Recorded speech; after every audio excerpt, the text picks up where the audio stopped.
Years ago, many years ago, in fact, 1972, I was sitting at my desk at about 4:30 in the morning at the headquarters of the Commander-in-Chief of the United States Pacific Fleet, arranging the information that had come in over the last 24 hours into a logical order so that we could prepare a briefing for the Admiral and his staff, which would take place later that morning. Among the papers I found on my desk was a document entitled Operation Majority, and it was not the entire paperwork involving this operation, but was merely a synopsis of the operation and projects contained under it.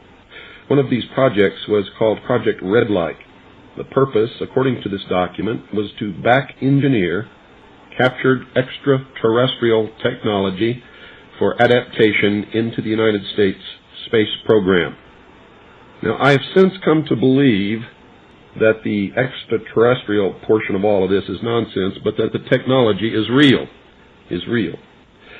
I believe that many of us were shown these documents over the years so that later we would talk about it. I mean, how can you keep the existence of extraterrestrials, if they were real, a secret?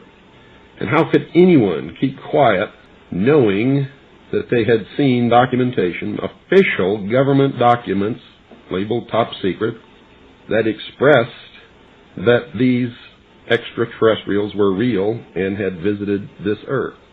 I wanted to know just how true all of this was, and I began a program of research to find out if extraterrestrials were real.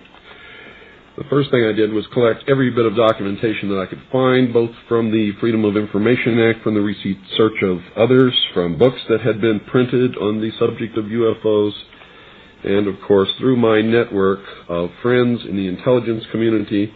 What I discovered was amazing. What I discovered, ladies and gentlemen, is that there has been a plan in existence since about 1917, and probably before that, to create an artificial extraterrestrial threat to this earth in order to create a one-world totalitarian socialist government. One of the first documents that I found in my search was this one, the Imperial Japanese Mission 1917, a record of the reception throughout the United States of the special mission headed by Viscount Ishii. And when the Imperial Japanese Mission was in New York City, they had a dinner, and some pretty famous people spoke at this dinner. One of them was John Dewey. John Dewey is the father of our failing, disastrous public education system. Here's what he said. Listen very carefully. John Dewey, professor of philosophy in Columbia University, who was the next speaker, was listened to with great intentness. He said, quote, "Someone remarked that the best way to unite all the nations on this globe would be an attack from some other planet. In the face of such an alien enemy, people would respond with a sense of their unity of interest and purpose." Unquote. Now, bear in mind, folks, that's 1917. One of the next documents that I found, and I found quite a few, but one that's pretty important, is called the Report from Iron Mountain, the Probability and Desirability of Permanent Peace. Now, I encourage you to find this book, wherever you can find it. I don't know where you can get it, but find it. Page 66. Credibility, in fact, lies at the heart of the problem of developing a political substitute for war. This is where the space race proposals, in many ways so well suited as economic substitutes for war, fall short. The most ambitious and unrealistic space project cannot of itself generate a believable external menace.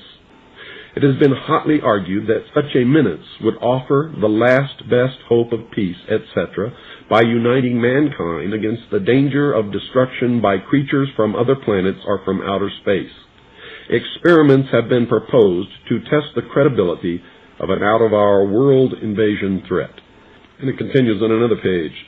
Nevertheless, an effective political substitute for war would require alternate enemies, some of which might seem equally far-fetched in the context of the current war system. It may be, for instance, that gross pollution of the environment can eventually replace the possibility of mass destruction by nuclear weapons as the principal substitute for war. Are you beginning to get the message, folks? Poisoning of the air and of the principal sources of food and water supply is already well advanced, and at first glance would seem promising in this respect. It constitutes a threat that can be dealt with only through social organization and political power.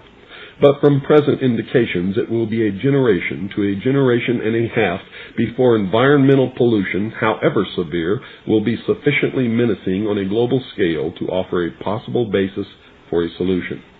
However unlikely some of the possible alternate enemies we have mentioned may seem, we must emphasize that one must be found of credible quality and magnitude if a transition to peace is ever to come about without social disintegration. It is more probable, in our judgment, that such a threat will have to be invented rather than developed from unknown conditions. Ladies and gentlemen, they have created so many alternate enemies in order to bring about their one-world totalitarian socialist state that we don't know which enemy to believe is real or is false, or whether to just toss them all out on their ears. And I think that that is probably going to be the best solution. Disarmament is no accident.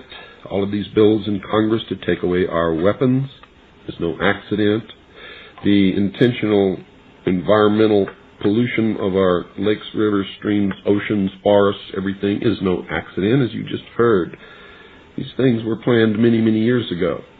All the bombardment of the public with movies about flying saucers in the 50s, right after the United Nations Treaty was signed and the UN Participation Act was pushed through Congress, and all of the incidents since that have convinced the majority of the American people that flying saucers are real and extraterrestrials exist, and that flying saucers are from an extraterrestrial origin.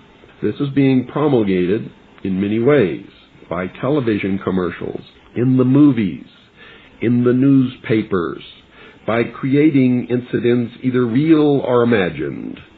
I believe, because of my research and because of the extensive documentation that I've found and that is in my book, that this whole scenario has been created to give us an artificial alien threat from outer space.